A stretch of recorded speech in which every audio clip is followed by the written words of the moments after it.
All right, citizens, welcome back. Today, we have another Inside Star Citizen. Vision Revision. So let's see what it has to do. As Alpha 323 continues its journey towards what's shaping up to be one of the biggest and most impactful patches of Star Citizen yet, we continue discussing the various aspects and features contained within. And this week, we're going back to Team Kian with a quick look at the updated lens and visor, loot screens, and new shopping interface.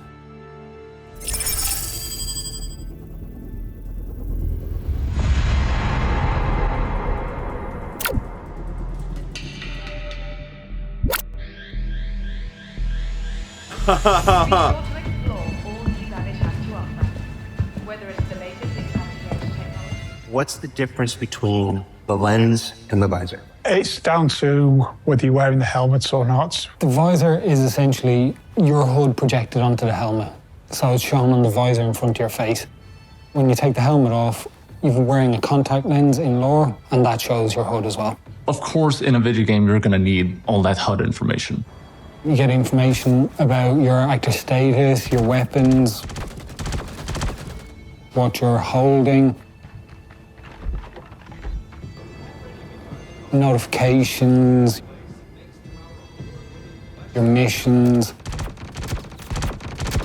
your comms, your chatting, everything like that is part of the visor and lens. But we don't want to do it and just, it's magically there, right? You get the lens, it's right there. You have all the information projected on your eye immediately. And the second you put a helmet on, you will get the visor experience. It's making the UI diegetic. The big upgrade in 323 isn't so much new information, but it's a new dynamic system for showing and hiding widgets based on your current situation. So all the basic information that you would see, like you need to know your health status. So you have all of these widgets telling you, okay, you're dying from this thing, you have no oxygen. It's warning you of all the different hazards that you can meet out there. We've got regions all over the lens, and we can specify which widgets we show in them. For example, down the bottom right, we've got the weapons, we've got the control hints, and we've got low priority notifications, which can take up a lot of real estate. If something else shows on screen that would overlap one of those, I'm not gonna lie, chat, it's not that exciting. It's not that exciting, but it's new. It's news, man. One of the lowest priority ones will dynamically turn off, and it'll all fit nicely onto screen again. Previously, all notifications were shown in the center of the screen, which could get a bit busy. We've now introduced the concept of low priority notifications, which anything that's not super important to you will show in a box down in the bottom right of the screen instead of being loud and in your face. The UI for the missions and objectives, again, that's all been updated. The notification should animate over to the right-hand side of the screen where we've got our new objective UI. This presents essentially all the same information as the old objective UI, but in a much nicer package. We've also reworked the weapon UI, so you see a more detailed description of the weapon that you have, and this new visor and lens has been adapted to incorporate the new minimap. Another aspect of our dynamic widget system is... Oh my God, minimap? Oh!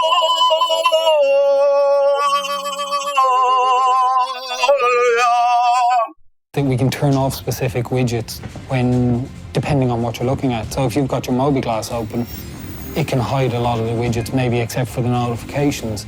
If you're looking at a kiosk, maybe we just want to show the control hints on the right-hand side and everything else can be easily hidden. So with the visor, we can now customize the content that you see, depending on the helmet you're wearing. And what this new dynamic region gives us, beyond 323, will be allowing artists to style things based on different visors and different missions and different purposes. The code for the different styles of manufacturers, etc., is in now. You can see the potential of having different visors for different helmets for these different roles. The next thing is to get the artists onto the job, really. In 323, the only specialized visor is going to be the combat visor that comes with the dynamic crosshair. but you can expect us to continue iterating on these visors in future patches.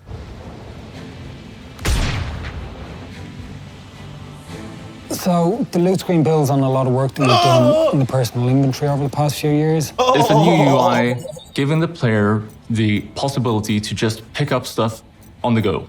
The existing personal inventory can be a bit cumbersome when trying to pick up ammo in a firefighter and things like that. So the new loot screen aims to address those issues. Now when the player goes over to a body or a box, it can quickly press F, and this will bring up the new loot screen. This menu is a simplified version of the player's loadout and the entity they're looting. You'll see the looted entity items on the top and the players on the bottom. You can easily swap between both and equip things from what you're looting by just clicking and dragging. This screen is a more simplified version of the inventory, is to make the experience for the player to be quicker.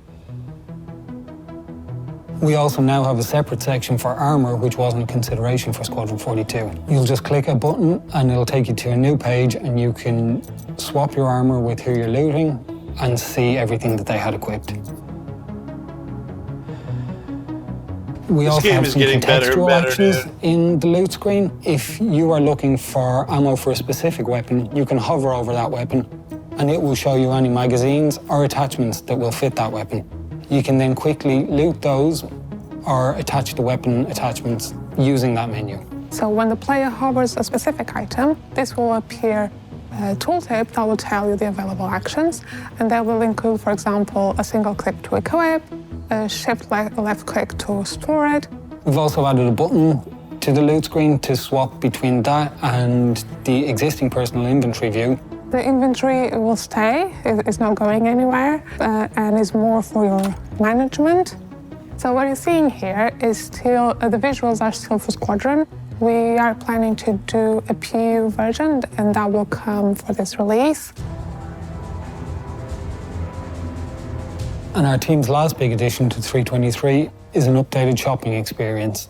So today, when you're looking to buy an item, you look at that item and you see a flat piece of UI on the left-hand side of the screen. You then need to interact with this item, and if the price is high enough, it will take you to a confirmation screen in the mobi-glass that shows you more information where you can confirm if you want to proceed with the transaction.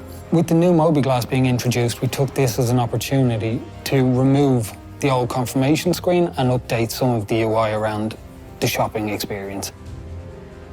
We really wanted to sell the idea of the AR lens actually putting things out in the world.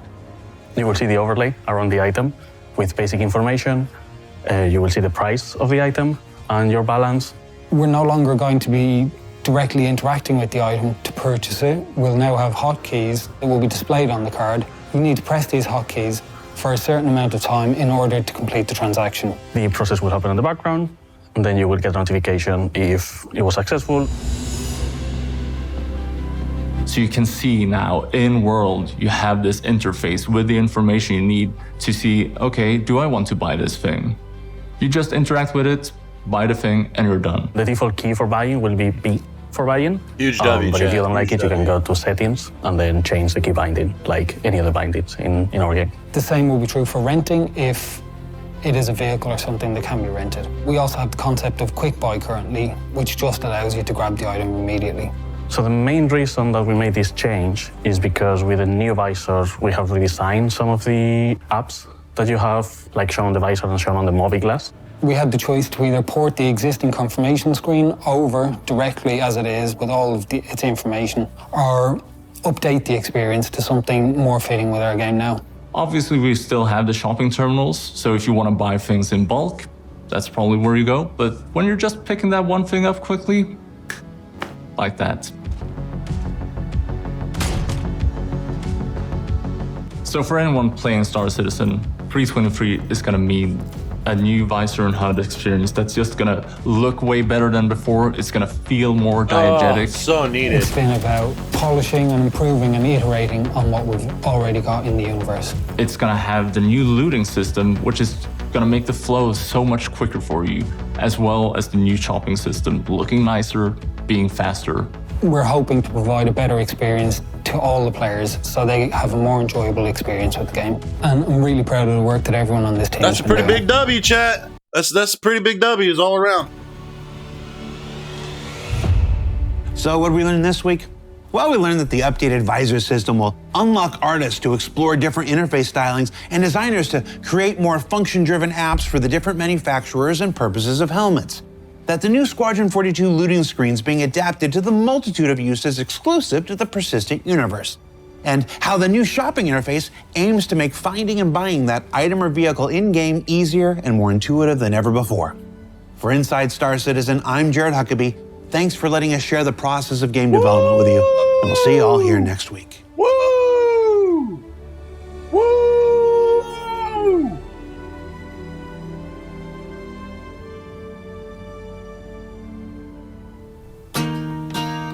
Look at this stupid meme. Every time I do it makes it seem like my hiring was so bad. And all I did was make Chris Roberts mad. And this is why I screwed up. My God, so stupid. Anyway, chat, like, comment, subscribe. Huge W from the Star Citizen community. Let's go!